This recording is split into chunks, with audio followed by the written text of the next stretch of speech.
अस्सलामुअलैकुम दोस्तों। अगर आपसे कोई पूछे कि दुनिया की सबसे डरावनी, सबसे भयानक और सबसे दर्दनाक जगह कौन सी है, शायद आप कोई जंगल बताएंगे, कोई जेल बताएंगे या शायद कोई युद्ध का मैदान बताएंगे।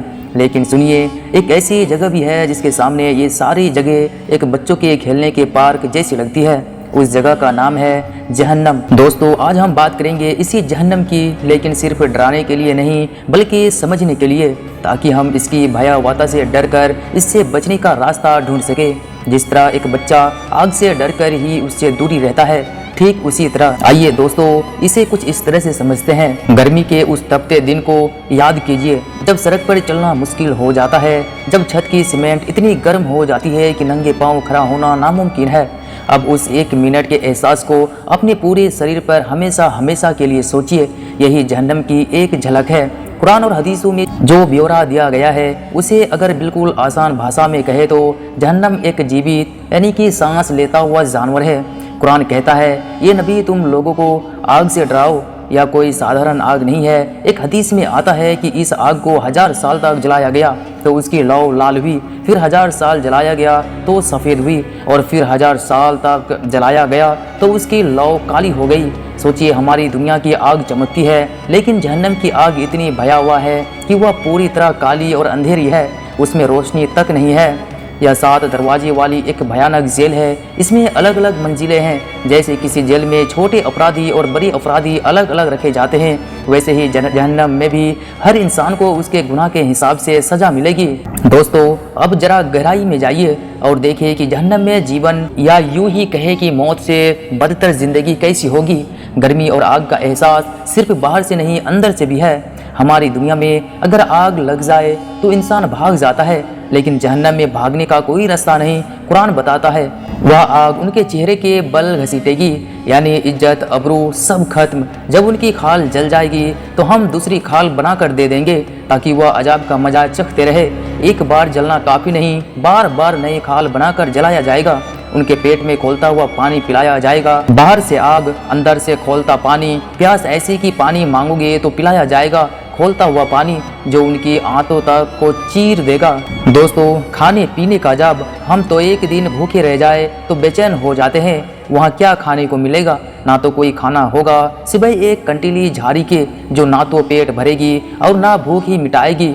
यानी भूख तो रहेगी, लेकिन पेट में कांटे घोंपते हुए बेकार का खाना पीने को मिलेगा, पीप और खोलता हुआ पानी। एक जगह कुरान कहता है, फिर ऐसे लोगों के सिर पर खोलता हुआ पानी डाला जाएगा जिससे उनके पेट का सारा मैल बह जाएगा। दोस्तों, बोल चाल और रिश्तों का अजाब। दुनिया में हम अपने दोस्तों रिश्तेदारों के साथ बैठकर मजा करते हैं। वहाँ कैसा माहौल होगा? वहाँ लोग एक दूसरे से बात तो करेंगे, लेकिन बस गाली गलौज और झूठे इल्ज़ाम। कुरान बताता है, वहाँ एक दूसरे पर जोर जोर से बोलेंगे। कोई प्यार नहीं, कोई हमदर्दी नहीं, बस गुस्सा और नफरत। गुनाहगार देखेंगे कि जो लोग दुनिया में उनके साथ गुनाह करते थे वो अब जहन्नम में उनसे दूर भाग रहे हैं। कोई साथ नहीं देगा। बाप अपने बेटे से कहेगा, काश मैं तुझसे पहले मर गया होता तो आज तेरा यह हाल ना देखना पड़ता। दोस्तों, मनोवैज्ञानिक यातना, अकेलापन और निराश शायद यह सबसे बड़ा अजाब होगा। वहाँ का इंसान दुनिया की तरफ देखेगा और पुकारेगा, ये मेरे रब मुझे दुनिया में वापस भेज दे ताकि मैं अच्छे काम करूँ, लेकिन जवाब मिलेगा कभी नहीं। उसे एहसास होगा कि उसने अपनी ज़िंदगी बर्बाद कर ली। एक पल की गलत लालच ने उसे हमेशा हमेशा के लिए तबाह कर दिया। इस पछतावे और निराश का कोई अंत नहीं होगा। भाइयों और बहनों, अब सबसे ज़रूरी सवाल, क्या हम इससे बच सकते हैं? बिल्कुल बच सकते हैं। यही इस पूरी चर्चा का मकसद है। जहन्नम का वर्णन सुनकर घबराना नहीं है, बल्कि सचेत होना है। अल्लाह ताला ने हमें जहन्नम का रास्ता दिखाया है, लेकिन साथ ही जन्नत का रास्ता भी दिखाया है। वह हमें जहन्नम में जाने के लिए नहीं बल्कि बचाने के लिए कह रहा है। तो मन में सवाल उठता होगा, जहन्नम से बचने का रास्ता क्या है? नंबर 1, एक अल्लाह पर ईमान लाओ। सबसे पहला कदम उस एक खुदा को मानो जिसने तुम्हें बनाया। उसके अलावा किसी की इबादत ना करो, यही सबसे बड़ी सुरक्षा है। नंबर 2, नमाज डेली पढ़ो। नमाज ईमान की निशानी है। यह हमें गुनाह से बचाती है और अल्लाह से जोड़ती है। इसे नियम से पढ़ने की कोशिश करो। नंबर 3, छोटे बड़े गुनाहों से बचने की कोशिश करो। कोशिश करो कि जानबूझकर कोई गुनाह ना करो। अगर गलती से हो जाए तो फ़ौरन अल्लाह से तौबा करो, माफ़ी मांगो। अल्लाह बड़ा माफ़ करने वाला है। नंबर 4, माँ बाप की सेवा करो और रिश्तेदारों के साथ अच्छा व्यवहार करो। यह अल्लाह को बहुत पसंद है। इससे गुनाह माफ़ होते हैं, दर से बुलंद होते हैं। नंबर 5, दूसरों का भला करो। गरीबों मजबूरों की मदद करो। एक दाना, एक प्याला पानी भी बहुत बड़ी नेकी बन सकता है। आखिरी बात दोस्तों, भाई और बहनों, हमारी ज़िंदगी एक परीक्षा है। यहाँ की छोटी छोटी मुश्किलें, थोड़ी सी भूख, प्यास, थोड़ा सा दर्द, यह सब कुछ देखकर अल्लाह हमारा इम्तिहान ले रहा है।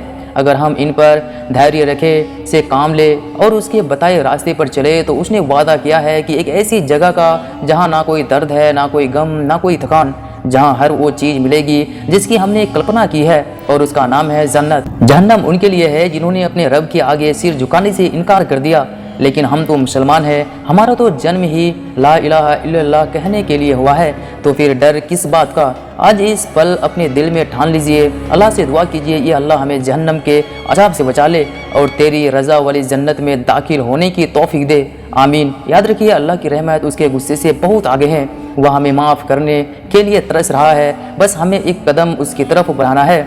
इंशाअल्लाह वह बाकी के कदम खुद बढ़ा देंगे। आप सब पर अल्लाह की रहमत और अमन हो। आमीन।